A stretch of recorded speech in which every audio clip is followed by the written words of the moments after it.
જવા એકદમ શાંતિથી કરવું હોય પછી તમારા કરતાં પણ ધીરે ધીરે કરીને કરો.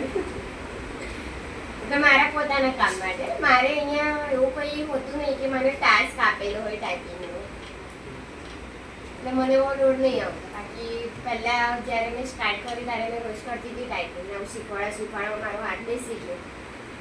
મેં તો આખા દિવસો કરતી હતી, ઘરે બી છે મારી પાસે, એમાં બી કરું એટલે મારો હાથ ખાસું બેસી ગયો.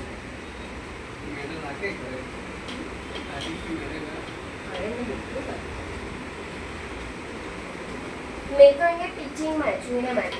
તમે જે જગ્યાએ ચોપડ જશો ત્યાં તમને ડેટા વર્ક આપશે. શીખ્યા હતા 2 ઓપ્શન, બરાબર. હવે આજે આપણે આગળ જઈએ. તો હું ફરીથી અહીંયા નેમથી લઈને બેઝિક સુધીના ઓપ્શનને સિલેક્ટ કરીશ, એટલે કે ઓનલી સબ્જેક્ટને સિલેક્ટ કર્યા પછી આવી જઈએ કન્ડિશનલ ફોર્મેટિંગમાં, જેની અંદર તમને મળશે અહીંયા ડેટા બાર્સ.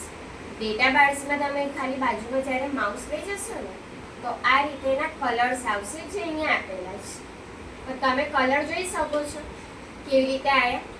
જેમાં માર્ક્સ ઓછા છે એમાં કલર ઓછો છે અને જેમાં માર્ક્સ વધારે છે એમાં કલર વધારે છે.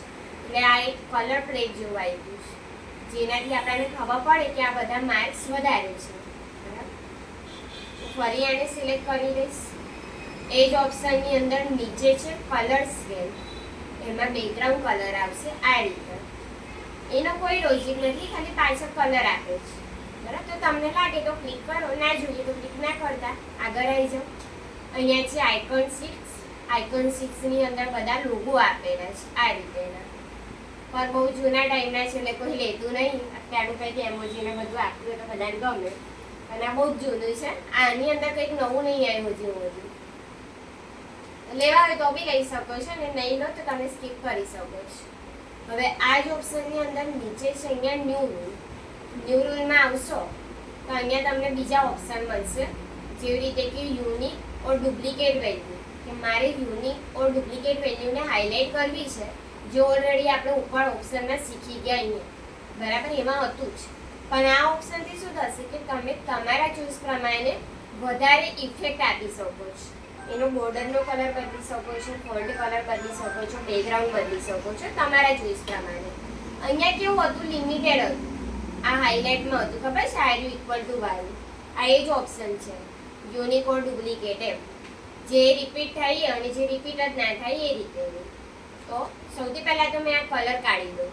તો જો આ તમારે કલર કાઢવો હોય તો અહીંયા આવવાનું ક્લિયર રૂલમાં.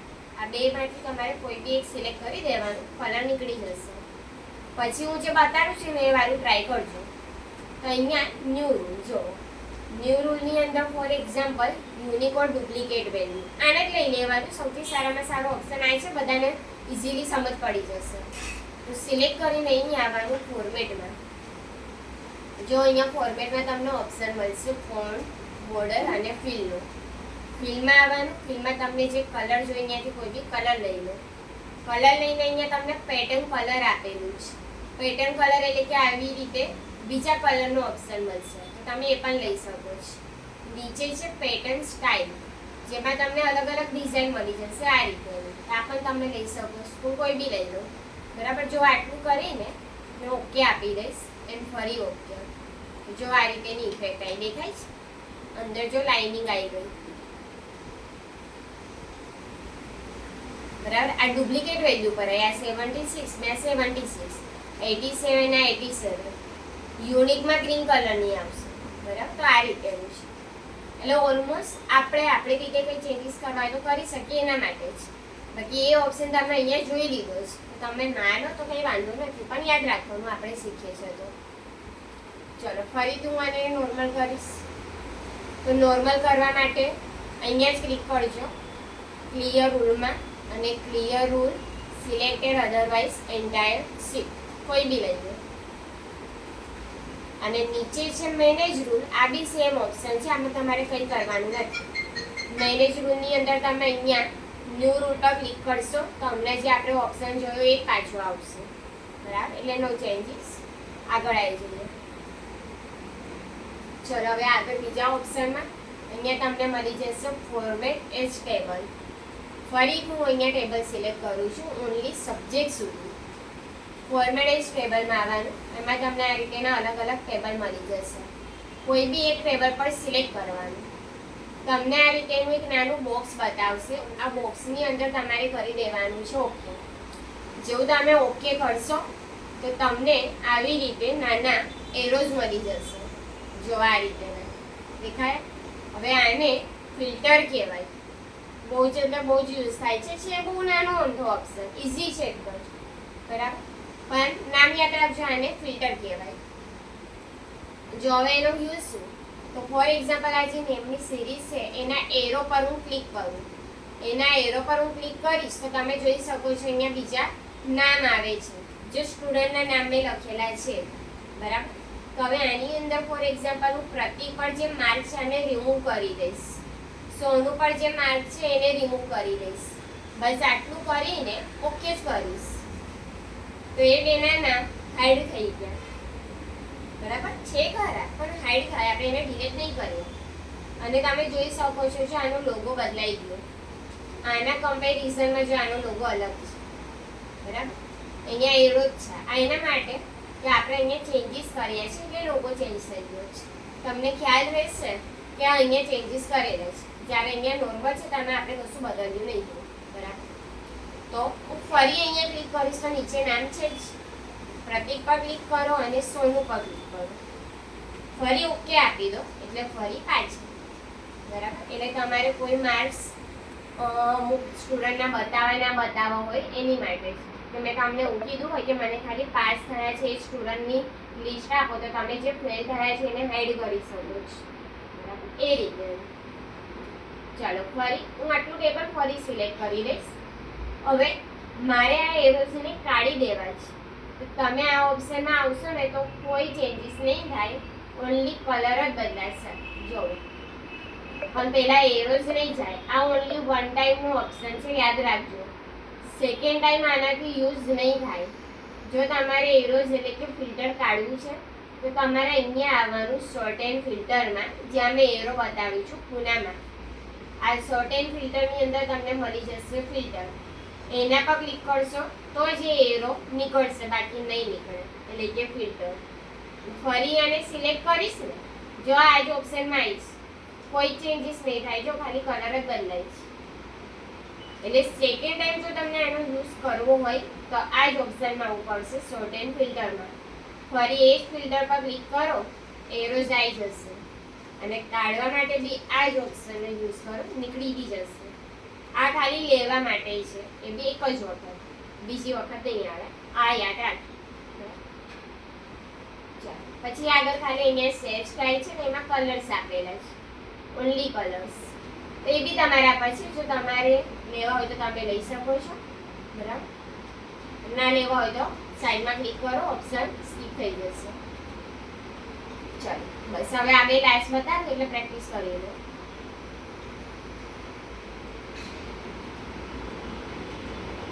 જો હવે ફોર એક્ઝામ્પલ મેં તમને લોકોને કીધું હતું કોલમ અને રો, બરાબર. આ જે ડીટીપીની આખી લાઈન છે આપણી કોલમ અને જે આડી લાઈન છે એ રો, બરાબર. તો આ જે ડીટીપીની કોલમ છે એની આગળ મને એક્સ્ટ્રા કોલમ જોઈએ છે, બરાબર. મારાથી કોઈ સબ્જેક્ટ એડ કરવાનો રહી ગયો, હવે મારે એને એડ કરવો છે. તો મેં તમને ટાસ્ક આપ્યો કે બે વચ્ચે કોલમ લઈ લો ને મને ડીટીપીના સિરીઝની વચ્ચે.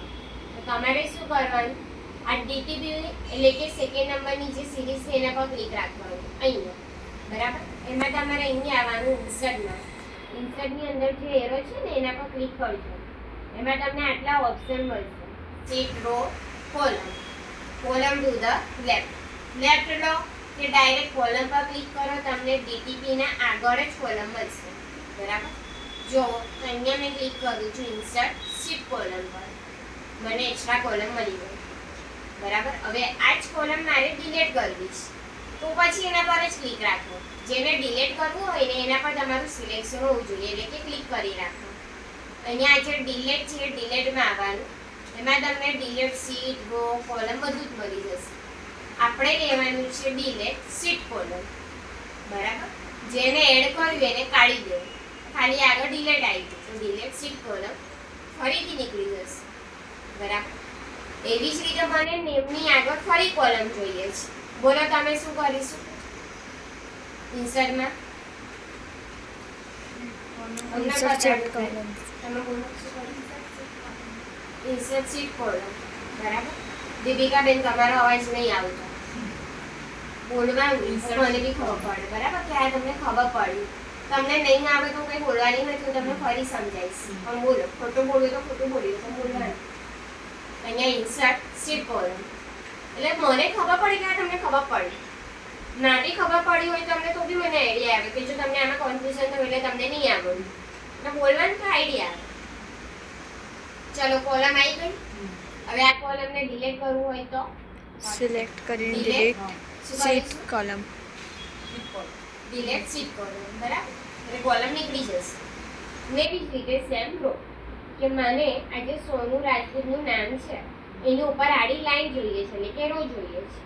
તો ઇન્સર્ટમાં આવો, એમાં લઈ લો ઇન્સર્ટ શીટ રો, તમને એક્સ્ટ્રા રો મળી જશે. અને એ જ રોને ડિલીટ કરવી હોય તો અહીંયા આવો ડિલીટમાં, એમાં લઈ લો ડિલીટ શીટ રો, તો નીકળી જશે. ઓકે, એટલે આ રીતે હતું એડ કરવાનું અને ડિલીટ કરવાનું. હવે બીજો એક ટાસ્ક આપું, મને એમ કહો કે આ જે ડીટીપી અને ટેલી છે એની વચ્ચે મને કોલમ જોઈએ છે, તો આપણે શું કર્યું છે? ડીટીપી અને ટેલીની વચ્ચે કોલમ જોઈએ છે.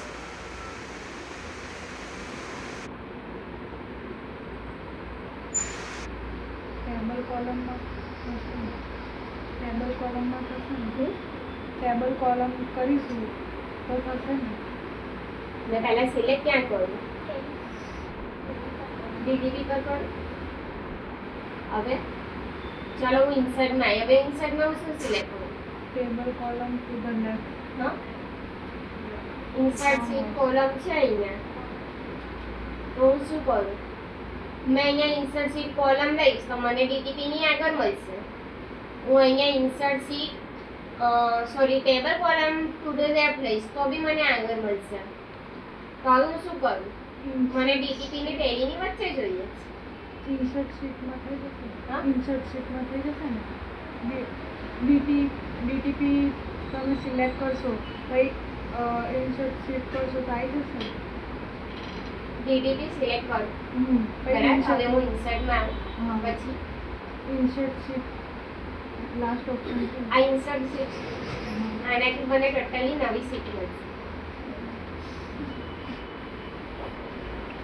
ક્વેશ્ચન શું છે મારો? મને ડીટીપી અને ટેલીની વચ્ચે કોલમ જોઈએ છે. તો ટેલી ઉપર કરીને મેડમ કરો ને. હા ટેલી પર સિલેક્ટ કરવાનું, પછી ઇન્સર્ટમાં આવવાનું, પછી અને insert sheet table. કોલમ લેવાની તો આવે. હા. ખબર પડી? ક્વેશ્ચન સમજો. ક્વેશ્ચનમાં તો કંઈ હતું જ નહીં, એનો લોજિક જ સમજવાનો હતો. ખબર પડી? મેં તમને શું કીધું? મને ડીટીપી ની ટેલી વચ્ચે જોઈએ છે. તમે ટેલી પર ક્લિક કરશો તો તમને આગળ કોલમ મળશે. જો તમે ડીટીપી પર ક્લિક કરશો તો તમને આગળ કોલમ મળશે. બરાબર. મેં તો ખાલી તમને ટાસ્ક આપ્યું, મને ખાલી વચ્ચે કોલમ લાવવાનું. મતલબ તમે ટેલી પર ક્લિક કરીને લઈ શકો છો, તમે ડીટીપી પર ક્લિક કરીને લઈ શકો છો જો તમારાથી થાય તો. મને ખાલી વચ્ચે લાઈને આપો. બરાબર. તો આ ખાલી એનું લોજિક હતું. ટેલી પર ક્લિક કરો અને કોલમ. મેં અત્યાર સુધી જ્યારે તમને ભણેલ ત્યારે મેં તમને એવું કીધું કે મને ટેલીની આગળ કોલમ જોઈએ છે, ડીટીપીની આગળ કોલમ જોઈએ છે. બરાબર. તો ક્વેશ્ચન સેમ જ હતો. તમે ખાલી હવે એવું બોલ કે ડીટીપી અને ટેલીની વચ્ચે જોઈએ તો તમને કન્ફ્યુઝ કરાવું, પણ કંઈ અલગ હતું જ નહીં ને. તમે ટેલી પર ક્લિક કરશો તમને આગળ જ કોલમ મળશે. બરાબર. એવી રીતે ઓલમોસ્ટ સેમ રોમાં. ચલો, પ્રતીક અને રુદ્ર વચ્ચે રો જોઈએ છે તો શું કરીશું? રુદ્રવત પહેલા પ્રતીક પર ક્લિક, પછી ઇન્સર્ટ અને ઇન્સર્ટ શીટ. શીટ. બરાબર. આ શું કરે છે? આગળની તરફ આપે છે એના માટે. બરાબર. પાછળ જો ઓપ્શન આવતો હોય જેવી રીતે કે વર્ડમાં તમે શીખ્યા એમાં હતું લેફ્ટ અને રાઈટ નો ઓપ્શન, જ્યારે અહીંયા આપણી પાસે લેફ્ટ અને રાઈટ નો ઓપ્શન નથી, આપણી પાસે આગળનો જ ઓપ્શન છે એના માટે. એટલે આ રીતે સેટ કરી દેવાનું. ચલો આટલું રાખું છું, કરી જોવું.